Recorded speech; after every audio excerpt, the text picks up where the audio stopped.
Hello everyone, आप सबका स्वागत है हर्ष हॉरर स्टोरी में। तो आइए शुरू करते हैं हमारी कहानी। कहानी का नाम है पिशाच का अंत। राहुल स्टेशन से बाहर निकला। गाड़ी रात 12 बजे स्टेशन पहुंची थी। वो स्टेशन पर उतरने वाला अकेला यात्री था। नानोता नाम के इस छोटे से स्टेशन पर इतनी रात को कौन उतरता। यहाँ से सबसे नज़दीक गांव 3 किलोमीटर दूर था।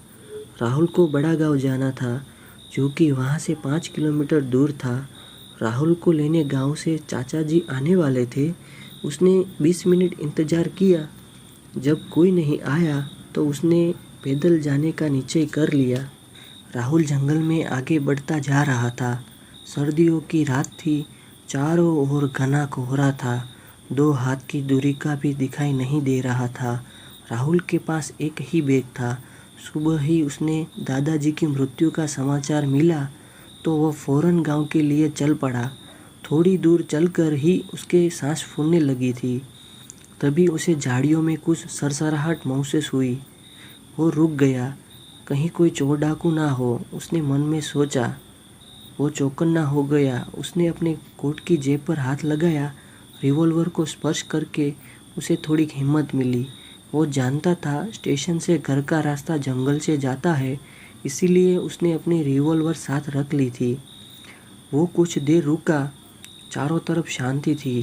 केवल हवा चलने की सरसराहट कानों में गूंज रही थी। उसने अपना मफलर ठीक किया और बैग उठाकर चल दिया। उसने फिर महसूस किया कि कोई उसके साथ साथ चल रहा है। वो रुक गया।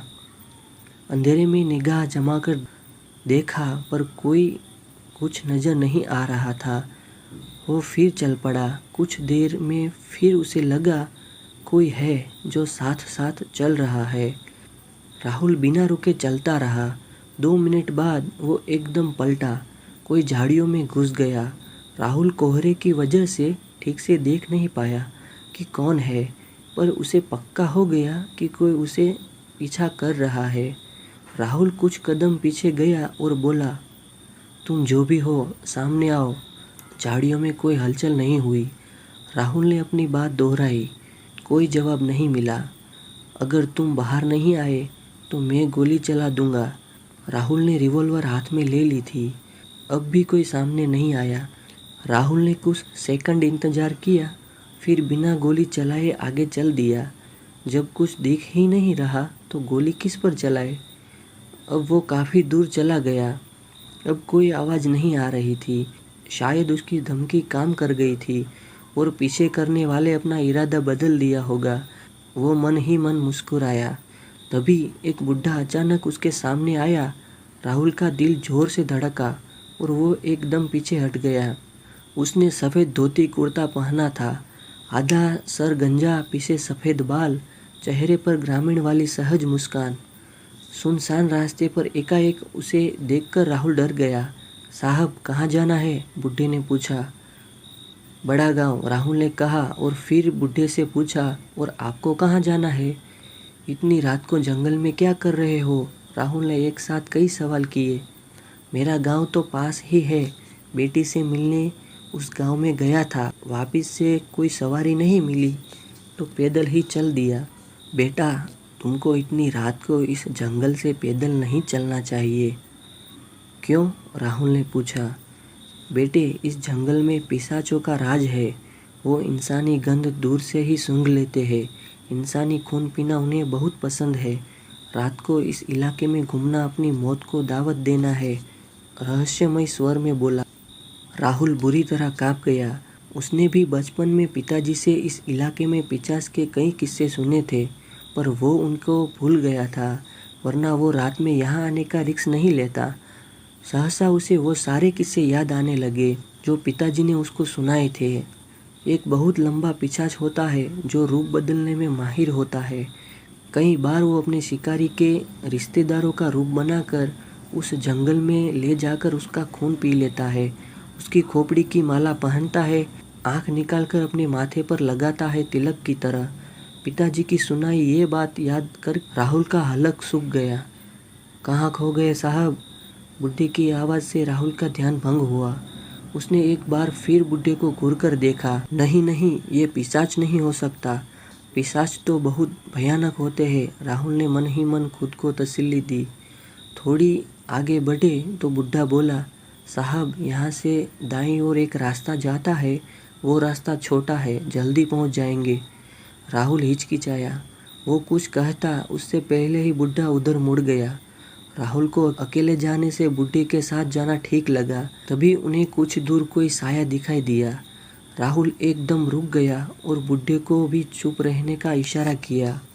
बुड्ढा राहुल के कान में फुसफुसाया, साहब सावधान, इस जंगल में किसी पर भी भरोसा करना ठीक नहीं। राहुल ने जेब में हाथ डाला और पिस्तौल को कसकर पकड़ लिया। वो दोनों धीरे धीरे आगे बढ़े। 5 पहुँचे तो देखा वो 30-32 साल की स्त्री थी। वो इन दोनों को देखकर डर गई और सहम कर पीछे हटने लगी। घबराओ नहीं, उसके चेहरे पर डर की लकीर देखकर राहुल ने कहा। इतनी रात में यहाँ क्या कर रही हो? बुड्ढे ने सख्त आवाज़ में पूछा। 5 वाले गांव में मेरी बहन रहती है, उसके घर जा रही थी। जिस बस से आ रही थी वो रास्ते में खराब हो गई, इसीलिए अंधेरा हो गया। रास्ता भटक गई हूँ, इसीलिए यहाँ पेड़ के नीचे रात बिताने का इंतज़ार कर रही हूँ। ठीक है, आप हमारे साथ चलो, हम आपको छोड़ देंगे, राहुल ने कहा। साहब यहाँ किसी पर विश्वास करना ठीक नहीं है, बुड्ढे ने अपनी बात दोहराई। तभी पास ही कई कुत्ते रोने लगे।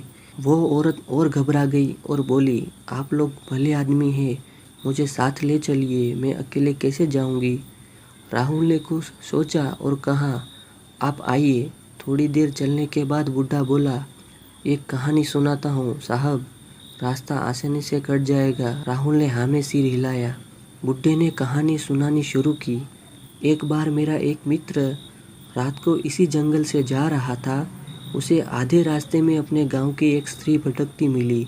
उसने गांव में जाने के लिए उसे साथ ले लिया। थोड़ी दूर जाने के बाद वो स्त्री एक भयानक पिशाच में बदल गई। उस पिशाच का रंग एकदम लाल था। उसका कद लगभग 25-30 फुट था। उसकी आंखें बड़ी बड़ी थी, उसके दांत बड़े बड़े और नुकीले थे। उसके लाल चेहरे पर उसके काले दांत बड़े भयानक लग रहे थे। उसके गले में खोपड़ियों की माला थी। उसके भयानक रूप को देखकर उसने भागना शुरू कर दिया। पिशाच ने अपने हाथ लंबे करना शुरू कर दिए। वो बहुत तेज भाग रहा था। पिशाच के लंबे हाथ ने उसे पकड़ लिया। तभी उनके साथ की झाड़ी में तेज हलचल हुई और कहानी अधूरी रह गई। तभी तेजी से कुछ भागता हुआ उनकी ओर आया। राहुल का दिल तेजी से धड़कने लगा। माथे पर पसीने की कुछ बूंदें साफ दिख रही थी।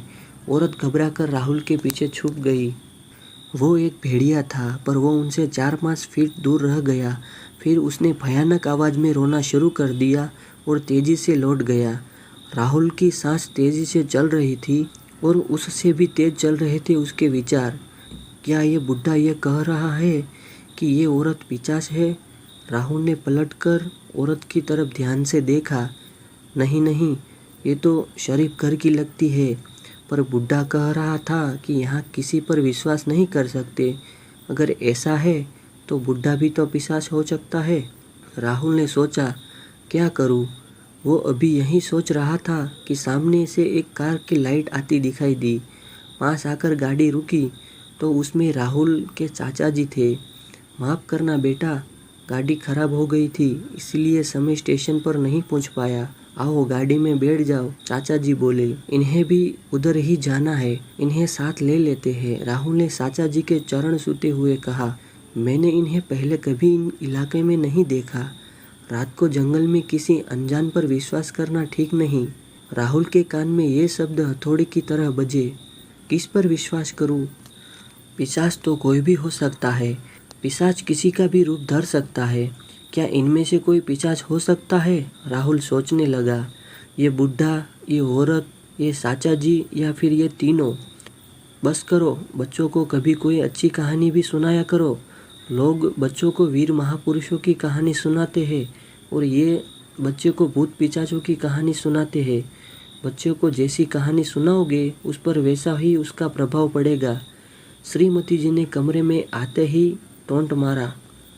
दादी, कहानी अब तो क्लाइमैक्स पर पहुंची है। आपने दादाजी को क्यों रोक दिया? दादाजी, उनमें से पिशाच कौन था? सनी ने दादाजी से पूछा। रात के 12 बज गए हैं, अब कोई भूत पिशाच की कहानी नहीं होगी। सनी, जाओ और सो जाओ, बाकी कहानी सुबह सुन लेना। श्रीमती जी ने अपना आदेश सुना दिया। सनी ने उम्मीद भरी नज़रों से मेरी तरफ देखा। बेटा, बाकी सुबह सुनाऊंगा। श्रीमती जी का विरोध करने का साहस मुझ में भी नहीं है। अगले दिन सुबह होते ही सनी मेरे कमरे में आया और मेरे गले में बाँह डाल के बोला, दादाजी, आगे सुनाइए ना, उन तीनों में से पिशाच कौन था? मैं हंसा और मैंने सनी से कहा, तुझे पता है राहुल कौन था? नहीं दादाजी, क्या मैं राहुल को जानता हूँ? बेटा, इस कहानी में राहुल मैं हूँ। ये घटना 30 साल पहले मेरे साथ हुई थी। सनी की आंखें हैरानी से फैल गई। दादाजी, ये सब आपके साथ हुआ था? हाँ बेटा। इन तीनों में से पिशाच कौन था? मुझे सारी रात नींद नहीं आई, जल्दी से बताइए ना। बेटा, उन तीनों में से कोई भी पिशाच होता तो तेरा दादा तुझे आज कहानी सुनाने के लिए जिंदा नहीं होते। मैंने हंसते हुए कहा, हाँ अच्छा हुआ, उनमें कोई भी पिशाच नहीं है। राहुल ने मेरे गले लगते हुए कहा, क्या सच में उस जंगल में कोई पिशाच था? उसने अगला सवाल किया। मैंने राहुल से कहा, ये भूत प्रेत पिशाच कुछ नहीं होते हैं, ये सब हमारे मन में बैठे हुए डर है। मनगढ़ंत किस्से सुनने की वजह से हमारे मन में बैठ जाते हैं। मैंने उसके बालों में हाथ फेरते हुए उत्तर दिया, मैंने कल रात को फैसला कर लिया था कि अब सनी को भूत पिशाच की कहानी कभी नहीं सुनाऊंगा।